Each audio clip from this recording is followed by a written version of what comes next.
Well, guys, quick turnaround here. It's about a week since the My Hero cast. How we all feeling? Dude, what a wild week. I can't believe I read all of Sorcery and Sorcery Fights and Jujutsu Kaisen all in 1 week. So That's impressive. pretty crazy. I've done a lot in 1 week too. I mean, geez, I've read like 10 books so far. That's kind of good. I've read a ton of Dogman. I saw the Dogman movie twice, and I've read the first 5 Wow, novels. that came out in just a week after My Hero ended? Wow. Yeah, a lot of movies came out this full week. Honestly, it was kind of crazy. Like, I don't know what's going on in the world right now, but yeah. Yeah, right? I'm pretty sure we're in a trade war with you guys, so fuck you. No comment. It's been a rough week. I don't want to talk about it. What are the rules? What are the rules? What are the rules? What are the rules? When you just turn black and you can't switch back, well, you gotta go and find out the rules. Anyway, guys, today we are finally here to talk about Jujutsu Kaisen, which recently ended. I think end of last year, like in the fall, maybe. Yeah, Something sometime. I think in like August or September or something like that. Yeah, and we talk about this series a lot because it was like a top seller for a very long time, but we've never really gotten deep into the actual series because we've never done a full podcast on it. And the main reason for that is because we were waiting for it to end. But we are here now, and the three of us have finished Jujutsu Kaisen. So I say we just get into it, man. I can't wait to talk about how you need to censor that, by the way, just for the sake of for like I just want to drop have a huge censor and then just be like, Yeah. whoa. So the discussion is going to be arc by arc. So how it's going to work is we're not going to be spoiling future stuff. So for example, if you've only seen the anime, then you can watch up to that point and be fine. But once we get to that specific arc, it'll be full spoilers. All right. So first up is I'm here on the wiki. They count Jujutsu Kaisen 0 as the first arc, which I guess makes sense. Have you guys even read/seen that one? Yeah, I saw the movie twice, and I read the manga recently as well. Yeah. So this is interesting because it's like you have Yuta, who's not really a big character in the series until he suddenly is, but then you can seek out this prequel to actually learn about him. Right. But yeah, I think Zero's good. I enjoyed that. Yeah, I haven't seen the movie at all. I would imagine that it's probably the same quality as the rest of the anime, if not maybe a little bit better just because it has a movie budget. But I liked Zero a lot. I don't know. I think it's just kind of odd that it was made first though. So it's not always going to be it's a bit weird, and I think that's what the movie is probably the better version of the story, just because it sort of updates it a bit, sort of knowing how the rest of the series played out, and it also has a lot of ridiculous fan service in Sakuga. Yeah. The movie clears the manga so hard. They added so much throughout the whole thing. Yeah, but yeah, no. It's but this is manga alert. Idiots. This is an anime alert. I'm trying to get Shrugpod to watch Dawn to Dawn, and he won't do it. He's I watched 2 episodes of it. He's I'm allergic to amazing quality. I'm watching House MD. I can't just stop watching it now that I'm committed. Yeah, that's a valid reason, honestly. You can. I mean, House is the best anime girl, for real. Bro, for real. Anyway, yeah, that was Zero. Kind of counts, sort of.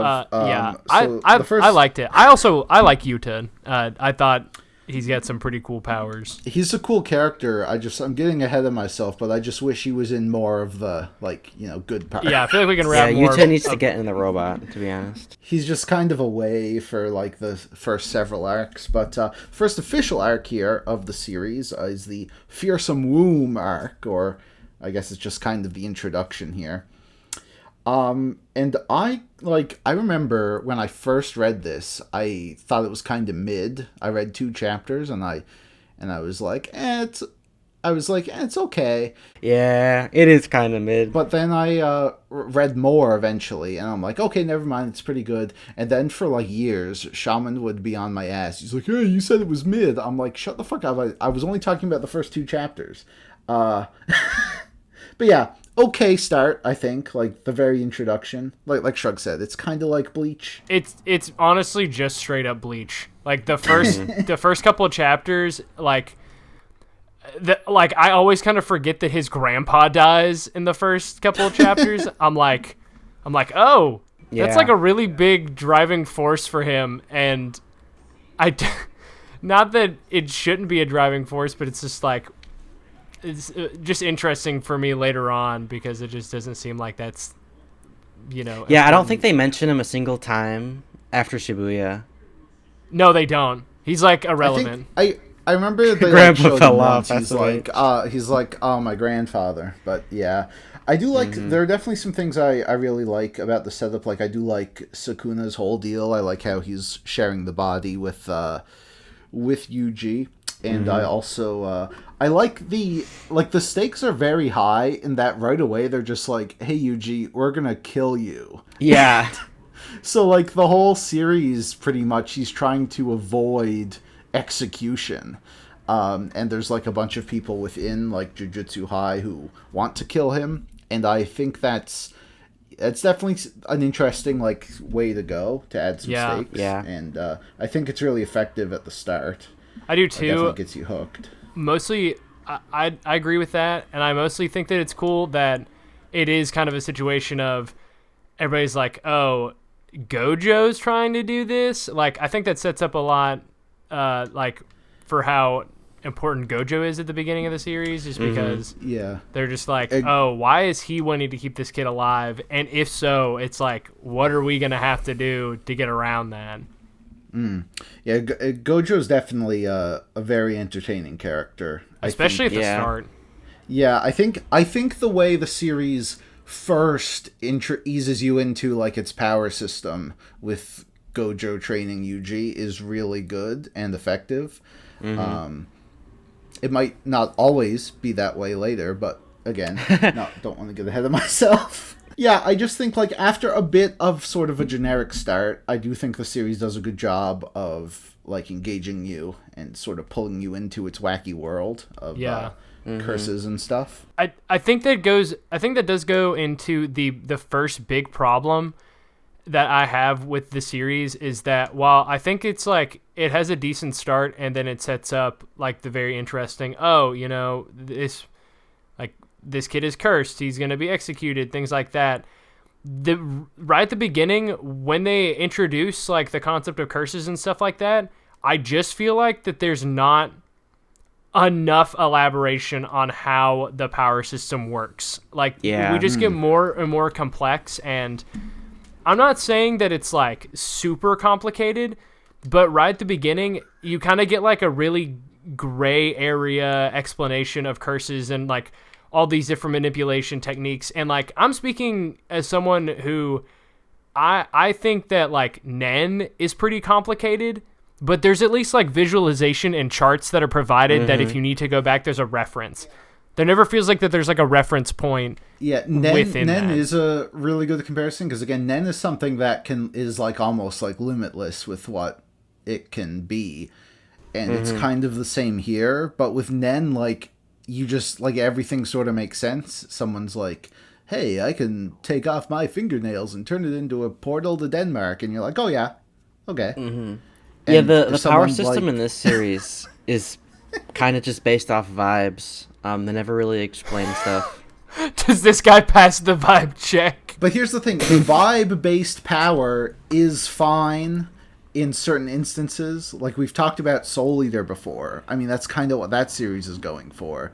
But the fact that Jujutsu Kaisen does attempt to logically explain everything is when it doesn't really mix well if you're just doing vibe-based powers, right? Yeah. Like, and even the comparison with Soul Eater, it's like they make it simple enough to where it's like, oh yeah, we don't necessarily have to explain ourselves all the time. Yeah, but when they're doing stuff like they're gonna when there's so much exposition, especially later on in the series. The beginning is not that bad, but it's like they're trying to explain like at the beginning, I'm trying to think like Gojo and all of his stuff. It's like, oh, he has this and this. It's like, why do I care? Like it's like you can just say he's like really strong. Bro, he's got the super duper domain expansion Jujutsu power technique, and it's like, okay. So that's the thing. The blue pull and the red push, combine it together to make yanking from both directions. Yeah. Holy. But again, like, this is something I don't really think this is a huge issue at the start. Like, it's not really something I agree. I'm too... one issue, since we're on this topic, like, one issue I have with sort of the whole thing, I don't know if you guys noticed this, but I always found, like, the transitions between scenes to be a bit jarring. I don't know if it's just me, but, like, I'll be reading a chapter... Seems kind of normal to me. I don't know. Like, it's weird. Like, I'd find, like, halfway during a page we'd be somewhere else, and I'd just be like, oh, okay, we're here now. I don't know. It didn't feel supernatural to me, but again, that might just be a me thing. I don't know. But yeah, I never really noticed that. Okay. I guess you're alone on this one, buddy. It also may have been something that I thought of, and I just was kind of like, oh, that's weird. But then, like, I finished the series, like 3 weeks ago, so... Yeah, well, that was something I always, like, I think I talked about that the first time I even read through what was out. But yeah, overall, I still think, pretty solid first arc. And then we move into the second arc, which introduces us to Mahito, who is a pretty prominent antagonist in the first half of the series. Very, very punchable villain. Oh yeah, he's a real dick, right? This is the one. Now, it's been a while since I've read this. This is the one where, like, Yuji meets that other kid. They, like, go on a mission. Mahito's trying to, like, corrupt this, like, kid or something with curses. Oh, this is when they introduce Nanami, the goat. Hell yeah. Yeah. I like how the series does kind of ease you into it. Like, it doesn't introduce a lot right off the bat. Like, we don't really get into all the stuff about, like, Jujutsu High and all the different students and sorcerers. They all sort of just gradually get introduced, which I like. It's kind of an issue My Hero had, where it's just like, here's 50 characters. I know, right? Yeah. Like, here's an entire another school I don't give a frick about. Well, the thing with, like the Jujutsu High is they're like, oh, there's, like, 9 of them. And I love that. I think that's awesome. Yeah, they're like, hey, man, yeah, it's like, this is our entire, like, student body. And they're like, anybody else is just a random guy we picked up on the street. Don't feel the need to add 20 characters if the story doesn't call for it. Bro, dude, but, right? Dude, this, isn't that also the arc where they introduce my goat, Panda? Yo. Dude, the homie, Panda. Dude, literally my guy, my Grohl. Such a slept-on character. Panda's fire, for sure. I like a lot of the characters they introduce, like, early in the series. I thought Maki was great. Oh, Todo, Maki's introduction's also good. I think Todo comes in the next arc, but yeah, Todo's fire. No, I think well... Is he? When they do, like, the games? Yeah, well, we're not on the games yet. Oh, but... sorry. Nah. They're so close together, like, I kind of forgot. Yeah, well, this is sort of a mini arc where they just get a mission and they introduce Mahito, and we sort of learn... We keep, like, getting, like, he's, like, on the beach with the other villains, and they're just chilling for a while. Oh, yeah, because they think that, like, Yuji's dead at this point. Yeah, they're like, oh, yeah, they're chilling on the beach. They're like, oh, we're gonna do some shit, but not yet. We're chilling on the beach. Yeah. There's Volcano Head fucker, Jogo is his name? Jogo, which I hate. Why would they call him that? I know. There's like 5 characters in this series who have 4 letters in their name, and they have a J or a G, like a Y, or both. So yeah, it's a strong start, and I know at the end, like, it does have a bit of a tragic end where that kid does end up getting killed. Oh yeah, Rib Junpei. Yeah, he's like a school shooter for a little bit and then gets killed. Yeah, Which is like, and I remember the like ending of the anime like was all like sad, and it showed like him and Yuji hanging out, like if they didn't die. Who invited blood to the team? It is a bit of foreshadowing for later, which I think like shows that like Gege does not pull his punches with certain things. Like he will do terrible things to sympathetic characters, but we'll get more into that. Yeah. So next up, we have the Kyoto Goodwill event arc, which is it's the school battle basically. So you have like they're in Tokyo, right? Like that's where Yuji and them are. Yeah. And then there's the Kyoto school, and they do an event where they fight each other, but they're the Kyoto guys are like, hey, can you kill him, please? Yeah, I like how the Kyoto students are introduced basically just as straight up villains in this arc. This is cool because it's like a twist on like the normal school battle arc, because like the stakes are just so much higher, and I think that's like because like most school battle arcs, they're just trying to like disqualify people. Here they're fighting to kill, and it definitely adds to some great tension.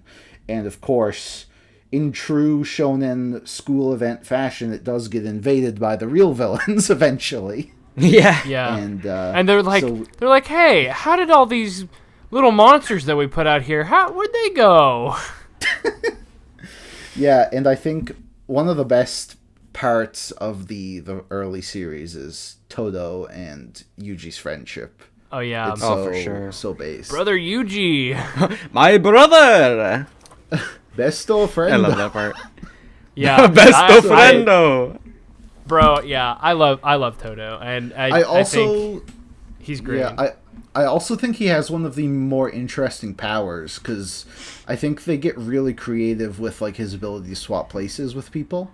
And that is something I commend Gege a lot for. Like, the powers might not always make sense logically, but there are a lot of really cool ones, and I think he uses them well at this point in the series. His ability is definitely a favorite of mine.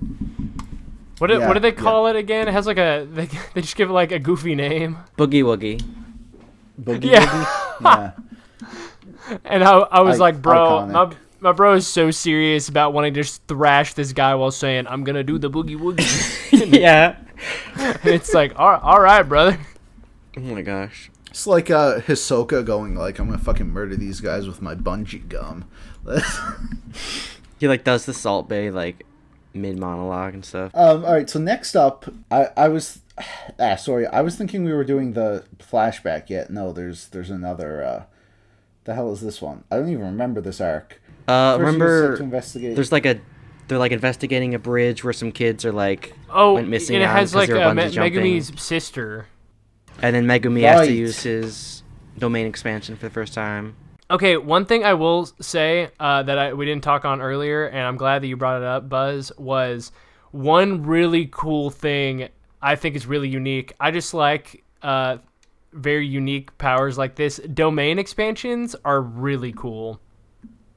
Yeah, for sure. I like the unique aspect of like everybody has their own thing, and I think domain expansion is a really cool power that, regardless of what I think of, like, it may be like kind of nonsensical, I like domain expansions, and they're just like that's the peak of like what you want to be as a sorcerer. It does give you like a really fun sense of like discovery when you first get introduced to a character, because you wonder what their thing is, and it's usually something crazy. So it's also what I think of. I know this is going to be a really weird comparison. It's what I think about like the Power Rangers and like what the appeal is of.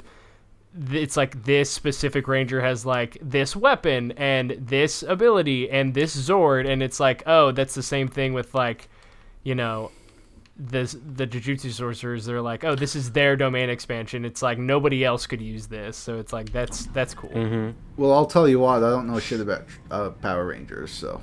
Well, buddy, you're missing out. That's on brand. Watch that show. All right. I did see the movie, the one from like a few years ago. Okay, buddy, move on. No. Oh. Okay, yeah. So this small arc for Megami, good for him. I mean, I'll be real. I don't remember this. So the pure it's Sakugan display from Nobara right here. Everything like starting with the next arc, I know really well because it's all stuff I've gone through recently. But I did not go through the first parts of this series again, and maybe I should have. Yeah. But, so that's when they fight. They're like siblings, and they're my third brother. God. Yeah. Oh, okay. It's coming. Oh, these guys. Oh, right. Yeah. Okay. Yeah. And you admitted that you were skimming the series, Gear, and you're ready for a podcast. Bro, he just you gotta be read on it the again. wiki. He just be on the wiki. Come on now. Listen. But I will say, this arc may not be as important, but it's like the one thing that I don't get, and maybe you guys can refresh, is they have like the 11 eggs, and they're like, yeah, only 3 of us are like out and are people, and it's like, where are the other ones? Yeah, and then that straight up never comes back. Yeah, that. Interesting. Did you guys ever think about that? I did not. Well, as you can see, I didn't even think of this arc. Right. So. Right. Yeah. They bring up that it's like these are next to like Sukuna's fingers. These are like one of the most important and deadly things in like the Jujutsu world. And yeah. Then they're just like, oh, hey, so we need to stop these guys, and then all of a sudden, like 3 of them come to life, but then we never see of like any of the rest of them ever again. Like we never hear about what happens to the other ones. The blood manipulation guy from Shibuya. No, that's the 3rd one, because there's only. Oh wait. No, because Megami fights one, right? Oh, you are right. Yeah, Megami did fight one, and then Yuji and Nobara fought the other 2. Okay, so there's 4. But it's still, like, the others are not accounted for. Unless, like, somebody... I could have just, like, totally missed that part. But I don't think that they've ever get brought back up again. Not really. At, like, the very end, there's, like, some stuff about it, but, like, it doesn't really go anywhere. Right. Interesting. Interesting. It's like I'm reading it for the first time. That's crazy. Right. Hey, yeah, it's like you're reading right out of the wiki. All right. Can we please move on from this egg nonsense? Yeah. We need to move on to All the right, next arc, the micro arc of that one girl hitting on Yuji. Oh. Now I do remember that shit.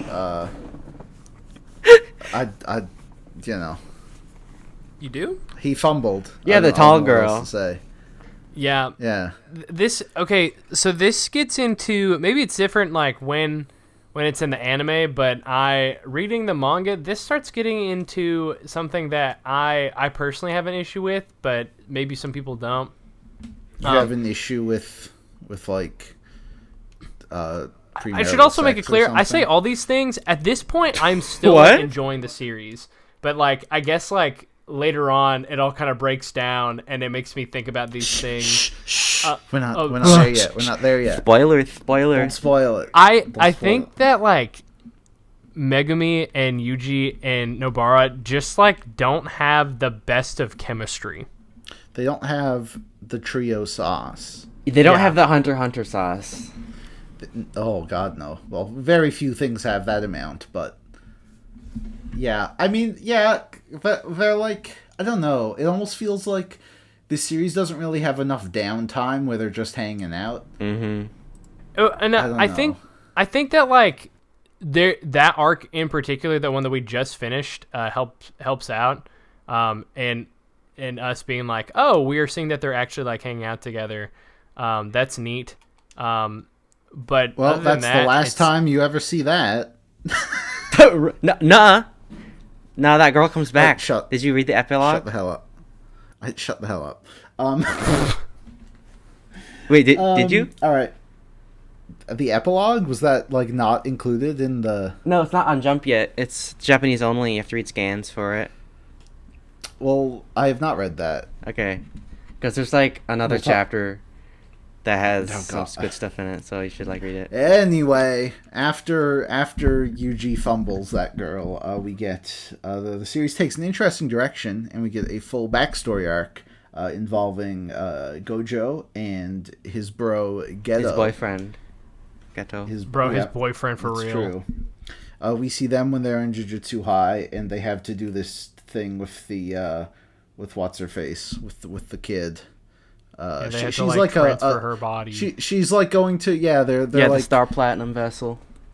Yeah, she's gonna get the guy's soul into her body or something. So they gotta protect her because all the bad guys are trying to kill her, and they do. Rip. I know. Definitely a really strong arc, I think. Yes. Honestly, next, this is when the series starts ramping up. This arc in particular, the Death Painting arc was just good arc. Then this is I could not put the book down. Cooking. I can't put down the cup. I can't put down the cup. It's a big deal because the anime has its own opening for this arc, even though it's only 5 episodes. So. Really? Yeah. See, it's interesting because of the anime. Yeah. The first episode is about a whopping 5 pages of the manga. They added so much original stuff into this arc. It actually could have been probably 1 episode in the manga compared to the anime. It's 6 episodes in the anime. It's kind of wild. That's insane, bro. But I think this one's really good, really great, fleshing out Gojo's past. We learn more about Geto and how school shootery he is. He's what made him snap? What if we just killed everyone? They're like, hey man, what? Hey, what if we listen? What if we made everyone into the same consciousness? We call it the Human Instrumentality Project. Great stuff. And then, oh buddy, I don't think this next arc needs an introduction, man. The Shibuya incident. Good God. Yeah, dude. 58 chapters. To put it in perspective, I don't think there was a chapter longer than 25 chapters before this. This is was gigantic. And it is from start to finish probably one of the best battle manga arcs I've ever read. Yeah, it is so good. If not of this decade, definitely one of the best, because it's it literally does leave all the exposition at the door. It's it explains itself, and then it does not stop. It's just insane. Mm-hmm. Have either of you watched the anime adaptation of that? Oh buddy. Okay, let me tell you something. The Blu-ray, they changed so much for the Blu-ray version. It looks so nice.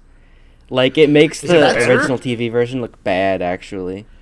And that's insane, because I watched the TV version, and I remember when the staff were posting pictures of nooses and stuff, being we couldn't finish the episode. Well, I'm so ashamed. So the Mahagara fight is twice as long. But then I watched the episode, and it looks incredible. I'm what the hell was unfinished about this? But I guess it was unfinished, and they made it better. Yeah, it's way longer, and they completely reanimated a lot of stuff and made it actual movie quality. Really? It's crazy. It was still pretty high quality stuff, right? Yeah. The biggest changes in season 2 from the TV to the Blu-ray version, was the Mahagara fight, of course, but obviously we don't condone Mappa's working conditions, and we hope they let them see their families, but I don't know. Just kidding. Maybe once a month they can go home. True. But I think the Shibuya arc is amazing in the anime. But not to I do like arcs like this. It's starting out with Maito and Jogo and Geto. You're really getting everybody is here vibes. Mm-hmm. Yeah, and I like how they had been building this up. We'd see them on the beach, and they're like, "Hey, the thing we're gonna do in Shibuya," and you're like, "All right, yeah." But then they do it. Gotta commend it. Before we even get 100 chapters in, they do it. It makes me think how long had this specific concept been in the back of Geji's mind, being like, I'm just gonna let everyone just go off, for a little bit, like I know that he said Shibuya, but it's like, it does make me think that this was something that like you really could see like the groundwork up there, and so when he started up, he saw like this is going to be like where everything kind of goes nuts. Yeah, he locked in so hard with this one, bro.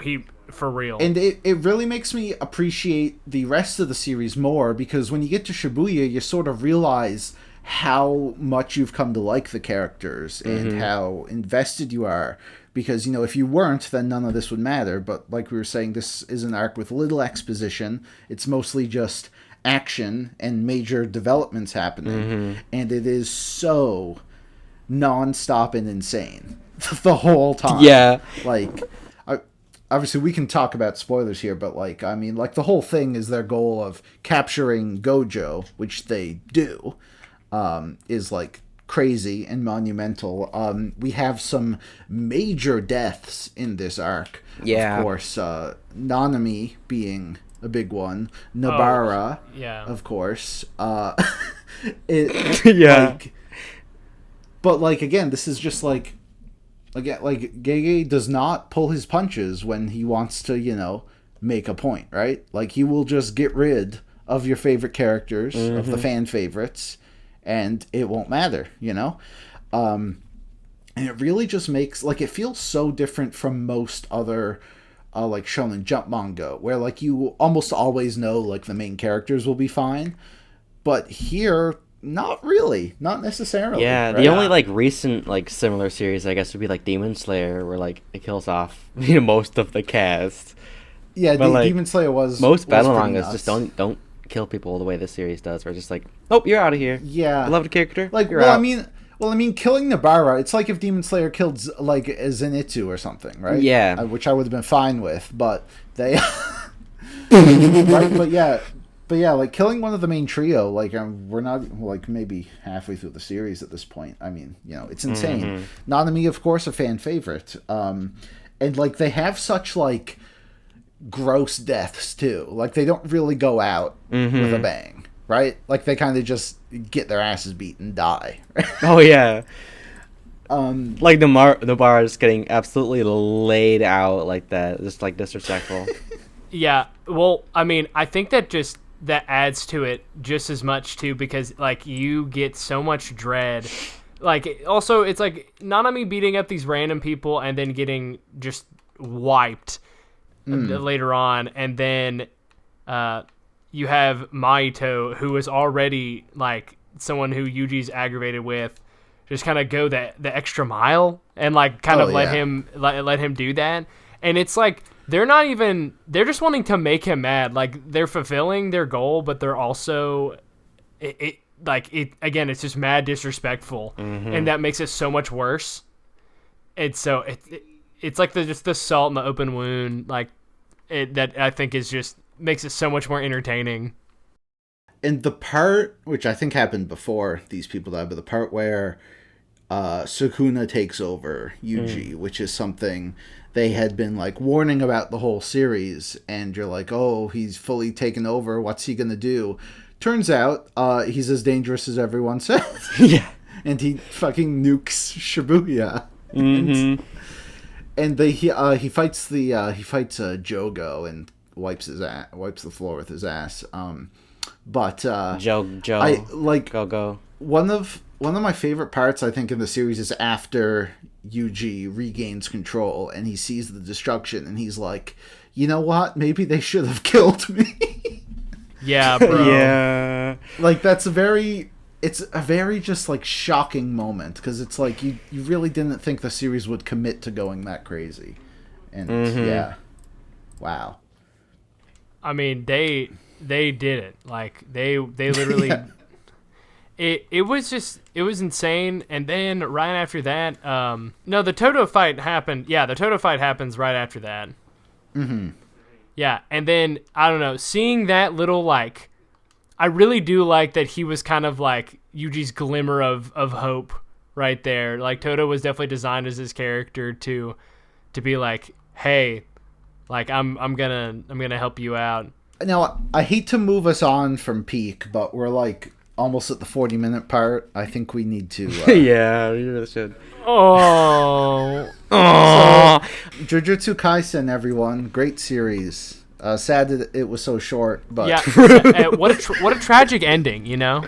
Yeah, it ended right there. But it's fine because Gege came back the next week. He gave us a new series, Sorcery Fights. Have you heard of this? Oh my gosh, guys, it's real. Yeah, guys. What if I told you we were doing...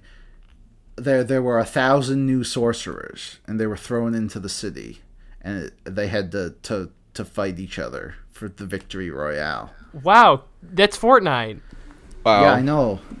What could it be? A Culling games? Dude, that Mayhaps? sounds conceptually so interesting. Please tell me more. Is it a game where they call each other? No way. All right, so yeah, it does sound pretty cool, pretty interesting. Imagine, let's say we spend half of this arc with filler, like anime only filler, except it's in the manga, and then we just show the main characters do a bit of stuff and never actually show the full scope of this gigantic battle royale thing that's supposedly happening. What? Okay, hear me out. What if we just put random characters that have no bearing on the plot in this story as well? What if we follow like this? What if we have like a disgruntled mangaka who can never get his work published? You know what? That might work. That might work. Write that down. Write that down. Write that down. What if Yuji, who's our main character, is absent for like 50 chapters for no reason? Not because... Good idea. No, just like Mashal. That should turn out so good. Well, it's not because he's gone from the story. It's just because we're spending time with the mangaka. Also, he gets no. He's not gone from the story. He took the other way. We can't forget about that. He just went the other way. I don't know the behind the scenes of the Culling games, but to me it feels like Gege wanted to do this gigantic thing. And after a few of the filler fights, the editors were like, this ain't working. Yeah. Wrap it up. Because it's such a baffling shift. I mean, I should say, I do like the start of this arc. I like Yuta coming back. I like the stuff with Maki sort of wiping out and taking over her clan. I like the fact that it's like everybody is not just like Jujutsu students, but now like everyone is out for Yuji.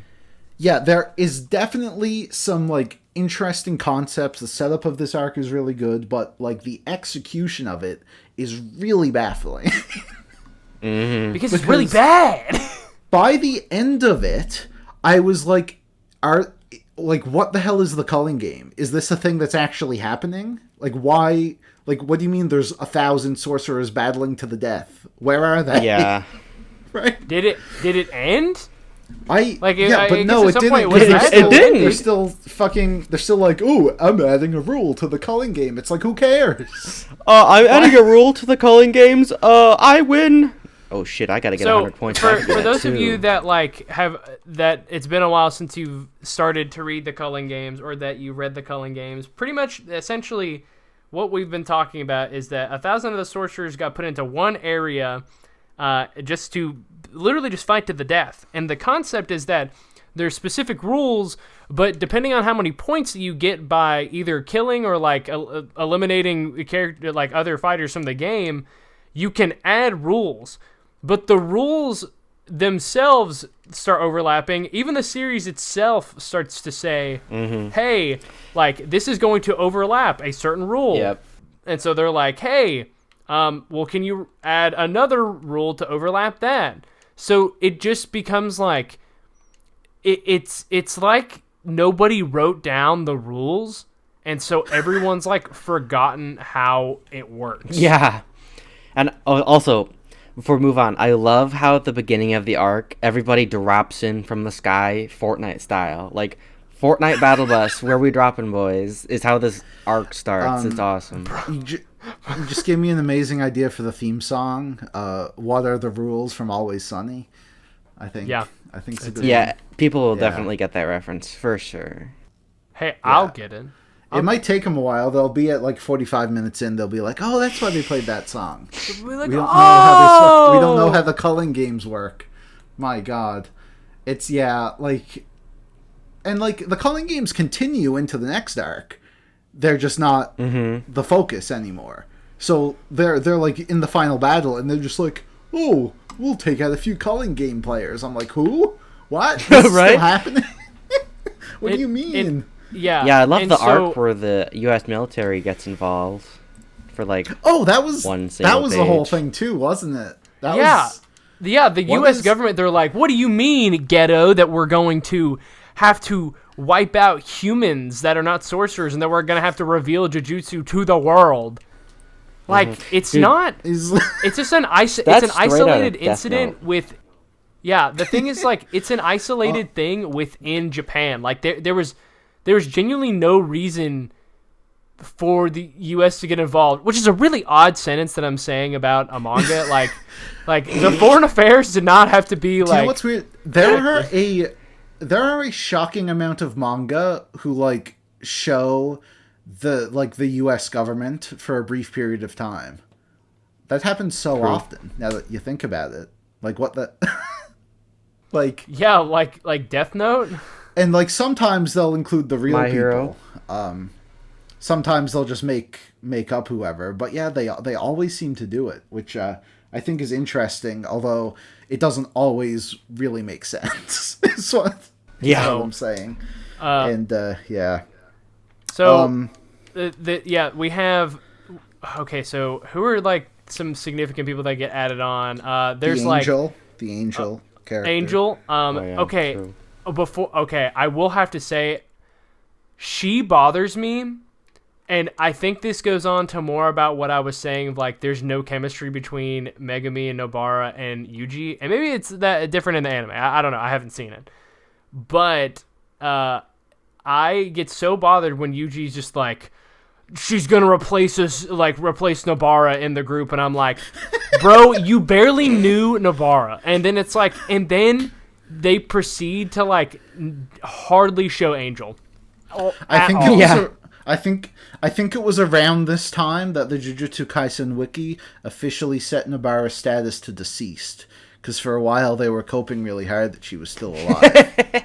But like at that point where he was like, "Oh no, she'll replace Nobara," they were like, "God damn it, she really is dead." Okay, fine. So that bothers me. There's the lawyer guy. Yeah, the lawyer guy. There's the mangaka. There's the comedian, which no, we can't get into him yet. We can't. Oh get heck into him yeah, yet. dude! The goat. No. We have to wait. We have to wait. What bothers me so much is because the series was so good, like introducing its core cast of characters and then building them, and then we see them fight. We get attached to them. It does kill off some major players, but there's still a lot of characters we really enjoy. But then it falls into the trap that so many battle manga do, where they just introduce so many nonsense, pointless characters who are lame. But now there's like a genuine outlet for them to do that, because they're literally like, here's 1,000 sorcerers. Like the lawyer guy, they end up saying at some point, they're like, he has so much untapped potential, he could surpass Gojo. Yeah. And I was like, this is like who? Joe Schmo off the street. I know, and like, love Shido, he's out like JJK, out of left like, field. He could surpass What is that? Gojo. Like, I can't even. So He could beat I Goku. think the worst part too is that it's so hard to pinpoint like where the story goes, because I genuinely cannot remember like half the things going on, because it would just be random fight after random fight, which is the point. But also it's like at the same time they were also focusing, we need to do XYZ to I know, like they sent like Yuta and Todo's master to the Grand Wizard or something, and Why did it have to be 1,000 sorcerers? Couldn't you have made it like 48? Like what the hell, man? Right. It's just because the whole time I'm like, okay, this is apparently some gigantic thing, but you really aren't seeing the whole scale of that. Mm-hmm. Well, the one cool thing is that did happen in the Culling games that I think was actually cool, but it also confused me. So after the Shibuya incident, tell me if I'm wrong in this, Buzz. They reveal that Geto is not actually Geto. The original one is actually dead. Mm-hmm. Yeah. Yep. And because Gear said that he didn't remember this, but they reveal that the sorcerer that took over Geto's body It's is Yuji's dad. Yeah. Yeah. So Yeah. great. Okay. I do They remember never this now that I'm looking into it. They never bring that up again. They never have so Yuji Kenjaku, and Geto like, interact. took over Yuji's mom. Yeah, he was like, yeah, that's what happened. Who had? was Wait, in- what? Kenjaku, So- the guy that's like a brain who could take over people's bodies. Because took he's over, been like, hopping Yuji's mom, bodies, right? basically. Yeah, like he's been okay. hopping bodies. That's how he's lived this long. Yeah, but the thing is, it's like they never be like, "Hey, Yuji, this guy's like your dad." They also are like, Well, I mean, technically, it'd be his mom. Yeah, okay, true. okay, whatever the case is, this is like this dude's like biological parent, which they never really bring up like a biological parent at the end, or like at the beginning. fine, He's just don't- kind of like, "I got a grandpa," and then, but it's just worry like an about it. odd thing Uncle that they're like. Sukuna. They're like, you're literally like the love child of one of the craziest sorcerers in history, and you're never gonna see this guy. Let the guy do his stand-up, you know? All that is to say is that now that Yuji, who we find out is actually like at least semi-important, because like we thought he was just a guy, but now he actually has some like form of relevancy into the Jujutsu world. And then now he has Sukuna, but then once Megumi takes over as head of his clan, Sukuna moves from Yuji to Megumi. And I think that's pretty cool. I also agree. I think that was a really good twist that I didn't really expect, and I think it makes sense and also like allows Yuji to actually fight Sukuna. But like at that point in the arc, I was just like, finally something cool happened. Oh my god. Right? Yeah. Like this whole arc, it really feels like the Culling games just didn't need to happen. Like there's almost no aside from introducing all these other characters, which they could have found other ways to do. Like this whole game thing is just like nonsense to me, honestly. Yeah. Yeah. No, the Culling games ultimately just did not need to happen. And that's why I do think it is likely that like the plan was to make this a much bigger arc, especially because like when this was starting is when the series really blew up in popularity.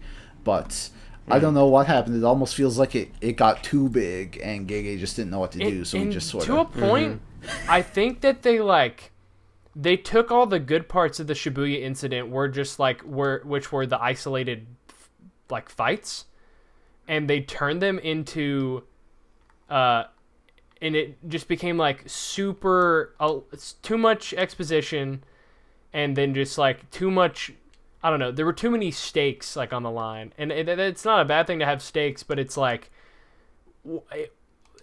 I don't care about any of these stakes. So it was just like we're watching all these characters that it's just like, yeah, it sucks, and if they all die, then it's just like the world's gonna be worse, but I don't care. I don't care about these people. Thankfully, we finally get to something we do care about as they finally free Gojo. Good job. Hooray! Are we Yes. ready to talk about now the final arc, the Shinjuku showdown? Oh baby, I guess That's so. that's what it's called. it is according to the wiki. Oh, I see. So, yeah, Gojo is back, and they like summon him, and he's like, "Hey, can we have until like Christmas Eve?" And they're like, "Okay." That's it. Are we gonna talk That's about it, guys. how all of a sudden Geto got gravity powers? What was that about? listen, man. Oh, I remember they were like, oh, but it's his reverse technique, so it's anti-gravity. And I remember someone in the comments of that chapter was like, wrote this big long paragraph to explain it. And I think at this point we can safely say that the power system has sort of gone off the rails, I think. Like they were smoking the proverbial crack on this arc in terms of like the power system. It is so complicated for no reason. There is so much exposition on every single detail, and like it's like they tried really hard to make it make sense. And while like it kind of does, it's just so much for no reason. Kill me. Okay, I can respect that. I can respect that they didn't just do like the Dragon Ball Z. Everyone's like watching from a distance about everything. Oh, and just like explaining the powers. Oh god. Well, I can respect that. Before they go into the final battle against Megumi Sukuna combo. Also, Megumi's sister was also possessed by a random demon for some reason, and then she died. That's not important, but it did happen. But yeah, like in the break before the big battle, apparently all the characters got together and discussed every single strategy and every single move they know. Yes, and then it cuts like back and forth between them all the time, like that they've like literally prepared for every single outcome. No, they're watching it on TV. Remember? Well, that was like that was when Gojo was fighting, but then like after that was when they all they're still all fighting Sukuna. Yeah, listen, they were just chilling in the room, and they were like, "Hey, this is my power. This is what." If this happens, this is what's gonna happen with Gojo. Like, whatever happened to the narrator, man? Bring back narrators where they can just explain the shit. Yeah, like if it needs to be explained, it can be explained. Right? No, that's what Angel is for, guys. Come on, that's when you can just explain everything. So this was kind of a meme, and this was spoiled for me, but of course Gojo comes back, and the famous win. I'll win. I'll win. Yeah. He does not win. He gets his ass beat. Gets cut in two, and it's like another Bleach parallel. No spoilers, but there's like I'm glad that Gojo did not live. Like Gojo is honestly one of the best parts of the series, but I'm glad that Gojo didn't just like carry it, because it would have been like everybody was like relying on him doing it, and I would have just been like, if he just would have won, it would have been like, what's the point? It makes me wonder, like, what? Like, I think Gojo maybe just should have died in Shibuya, like, because like him dying is a big deal, because like then the heroes lose their most powerful ally, but like I think, to just lock him away and then bring him back only to just kill him. I mean, like, why not just kill him in the first place, right? Yeah, for sure. I don't know, man. And yeah, I mean, it was cool seeing them go at it. There are definitely some moments where the action is fun and the powers are fun. But again, it's like always cut up with this exposition. And of course, once he does die, we get a... So, we talked about My Hero's final arc last time, where Horikoshi felt the need to insert every single side character into the final battle just to have their moment. And they're like, yeah, hey, I'm here to help, and then they do a cool thing. And oh my gosh, dude, the most randoms are here. Okay, but like at the same time, Jujutsu Kaisen's final battle made My Heroes look so much better in comparison. Yeah, because this is like there's like a good stretch of chapters here where the whole thing is just like character shows up, tries to fight Sukuna, either dies or gets injured, and that's like the full chapter. And then there's like, and then half of that is just flashback to them talking about strategy. Yeah. And like repeat. They're like, I'd win, and then it gets laid out in one chapter. It's remember, like, what are we doing? There was like an entire chapter going over how strong that Kusakabe is, and then he dies, and he gets slapped like in one chapter. That. And I'm just like, what? I'm like, They're like, what are we doing, man? I dare say, who do you think the strongest sorcerer is? Well, it's definitely Kusakabe. And then he just like gets comically laid out. Yeah, like everyone like either dies or gets injured. Except for the comedian guy. Well, he gets injured, but basically the comedian guy. Well, yeah. So then, like everybody's literally taking a swing at Sukuna now, up until they finally just go, all right, Yuji, it's your turn. And then he shows up and they go, wow, Yuji may be one of the strongest Jujutsu sorcerers ever. He could even be Gojo. Actually, he's related to Gojo.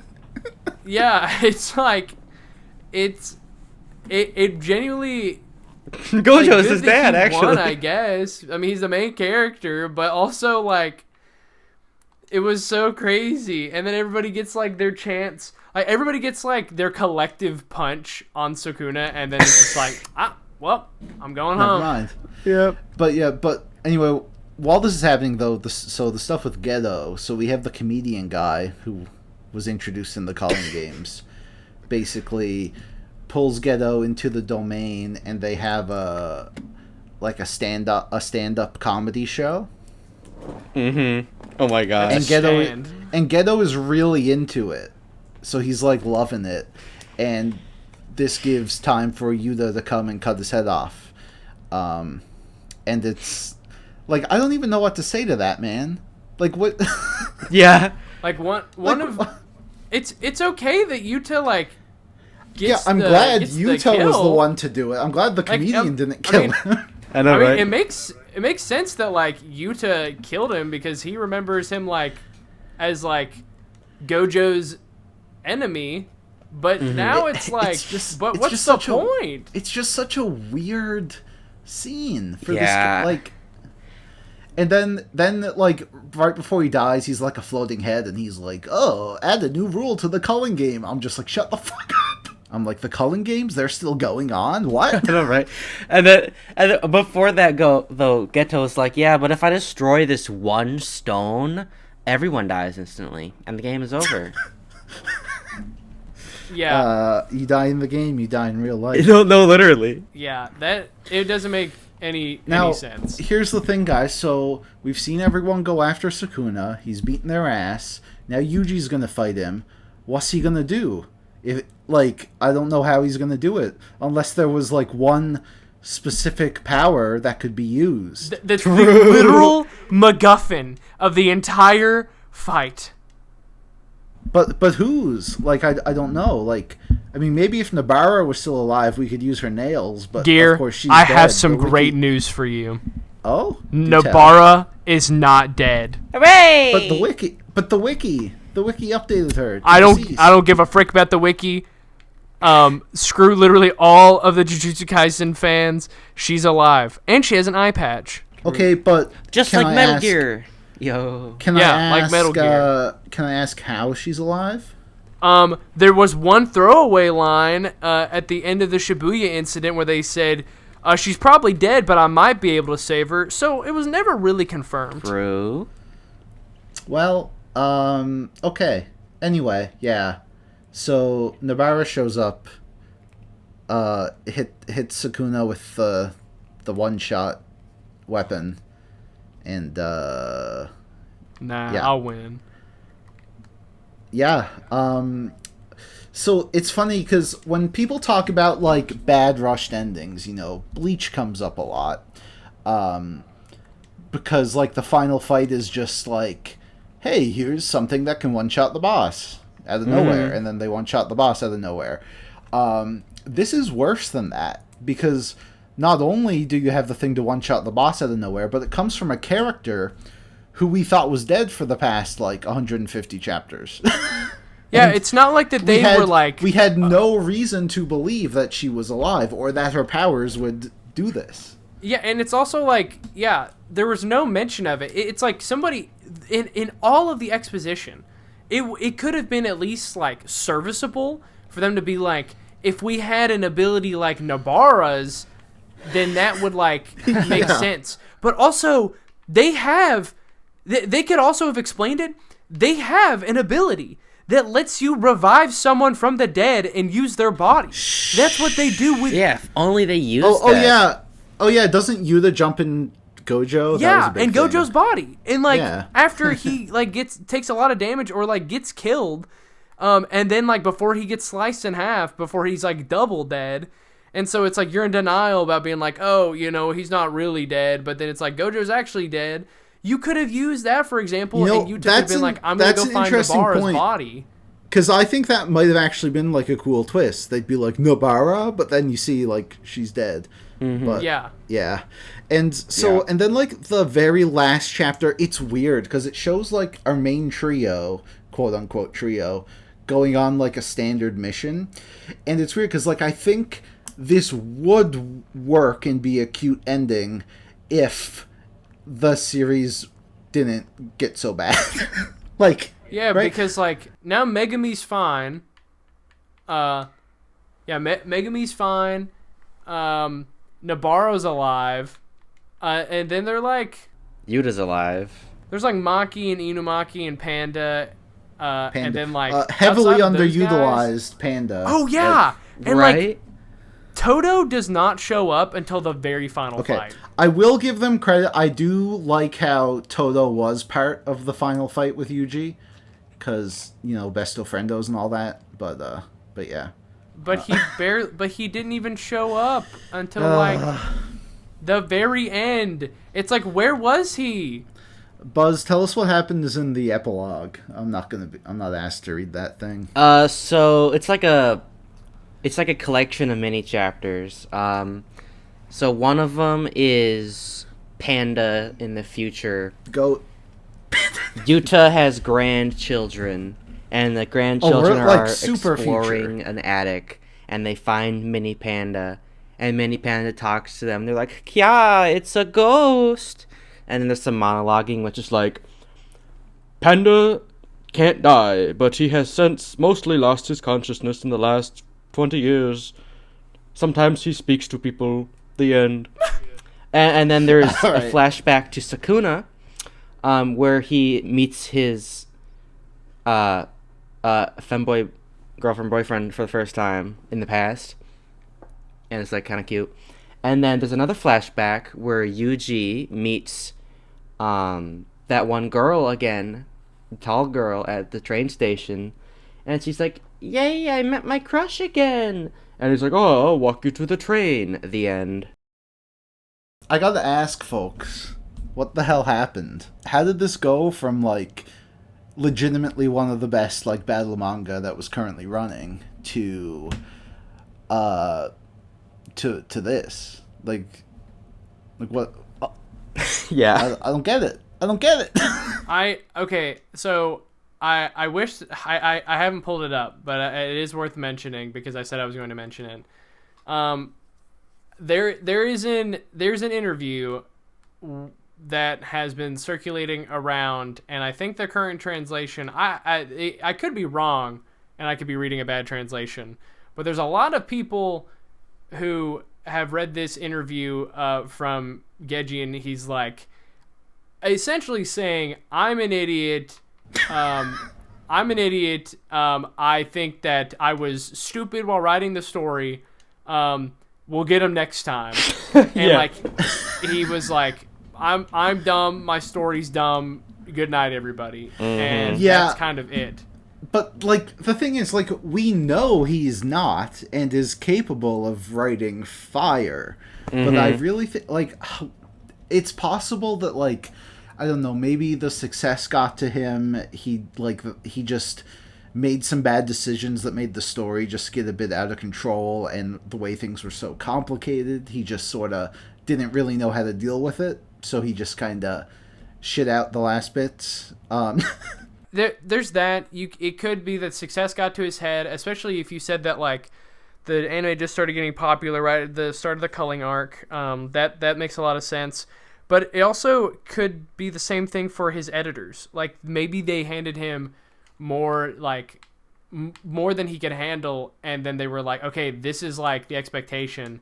And so there was either a lot on his shoulders, or he was just very, like, he was just very concerned, and then so was his team, and so there's like, it could have been like, a lot of cooks in the kitchen. Yeah, plus like the weekly manga schedule just being killer too. Well, that's the thing. There are moments, like I noticed, where either the art was unfinished or there were like 12-page chapters. And the thing is, like, this was a really hard series to do weekly because so much of it is just insane action, right? So like, yeah, you can definitely, like, I wouldn't even be surprised if he just gave up because it was too much work and he had already made the money, right?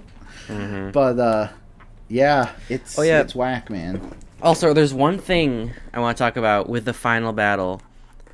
So, remember how all of a sudden Yuji just has claws? And he's wearing, like, those gauntlets. And he, like, tries to, like, Metal Gear Rising Zangatsu Sakuna by, like, stabbing him in the heart with his hands and rubbing his heart out, but it, like, doesn't work. What the heck was up with that? They never talk about it? I think that was I think that was, like, a cursed tool that they gave him. I think that was, like... Inside everyone, there are two wolves. True. They're both gay. Yeah. So, guys, what score are we giving this thing? What do you guys think? It's a bit complicated. It's complicated. Also, one more thing. This is a series that I have very like mixed feelings about. And, like, all the way around. Like, the characters, the art. Like, at the end, it's like, I will get some of the worst-looking panels, and then it's just like, wow, this was gas. Yeah. See, I kind of disagree with that. I feel like when his art got sketchier, I, like, still really liked it. Oh, really?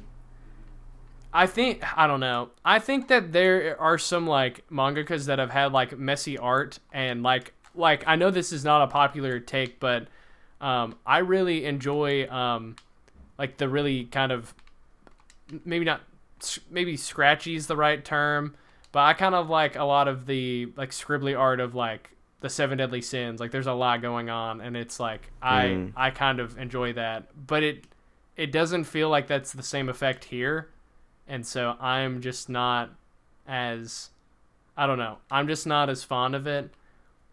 I think that the beginning of the series is good, and I think that the Shibuya incident is honestly like a 9 out of 10, like for me. For sure. I think that can't carry this though because of like the last 100 chapters are such a slog, and so I can't tell people that it's just like I only really like a third of this.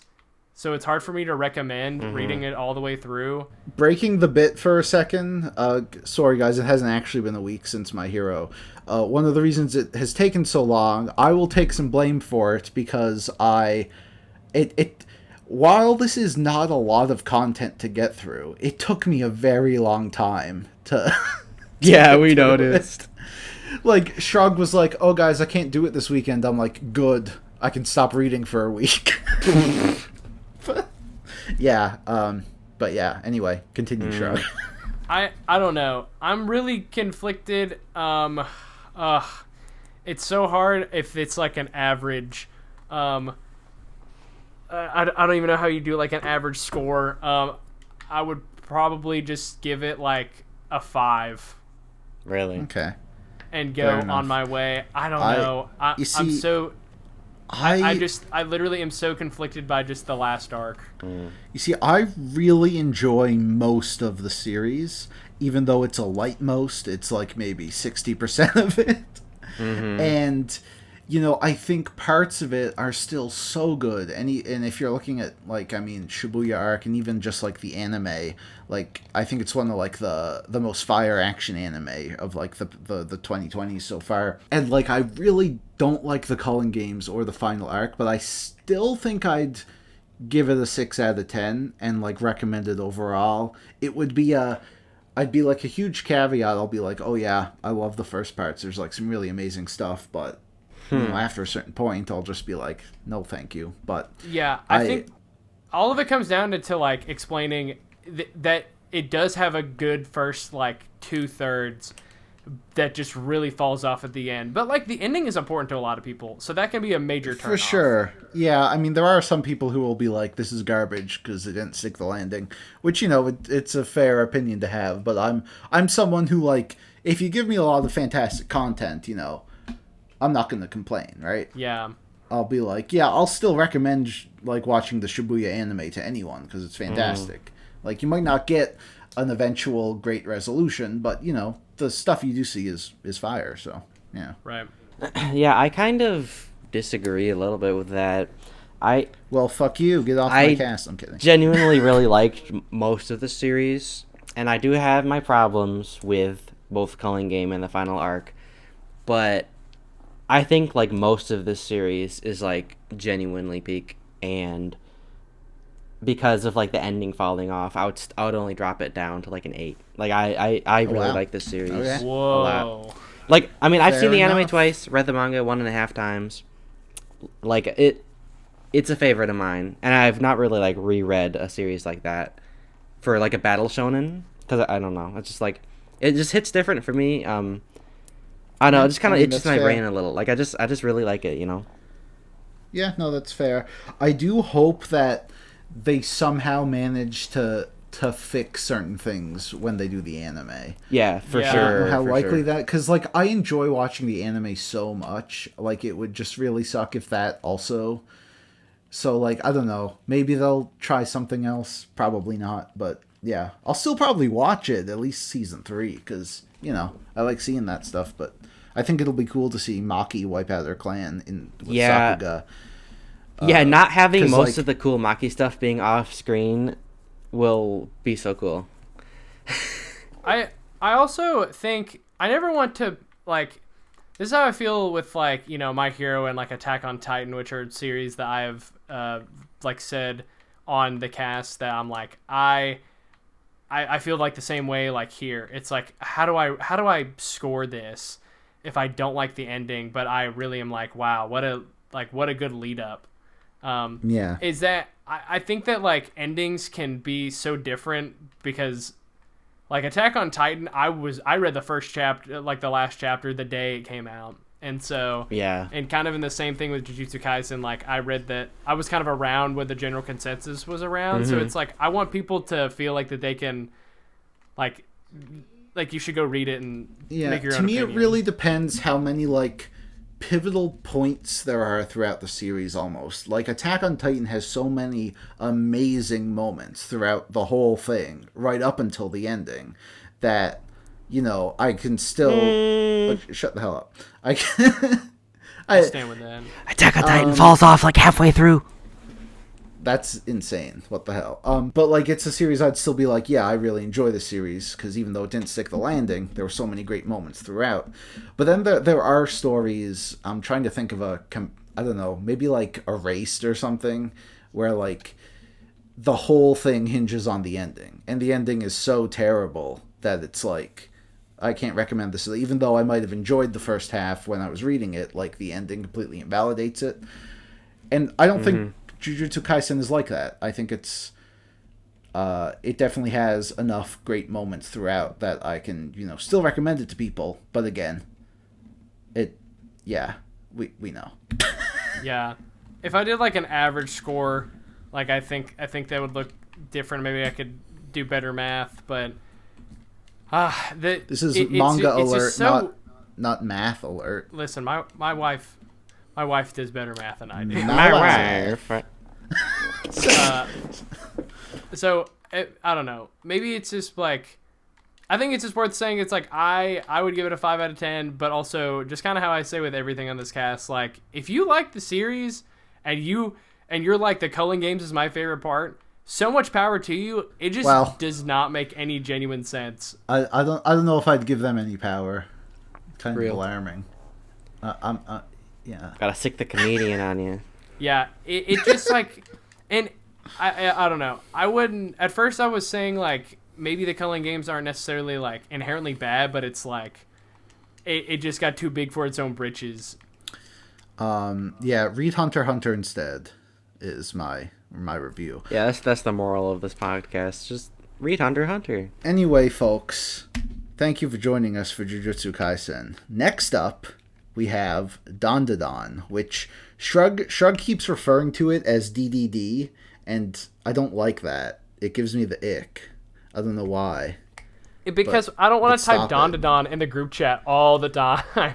But like DDD, I don't know, man. Anyway, yeah, we'll do Dandadan hopefully in March. We're gonna be catching up to the most recent chapter, and so yeah, read ahead if you want to join us. And yeah, with that, I guess we'll see you guys then. Bye, guys. Bye-bye. What are the rules? Here we go with Destiny. What are the rules? When your race has changed, life can be real strange when you're trying to figure out all the rules. Oh, what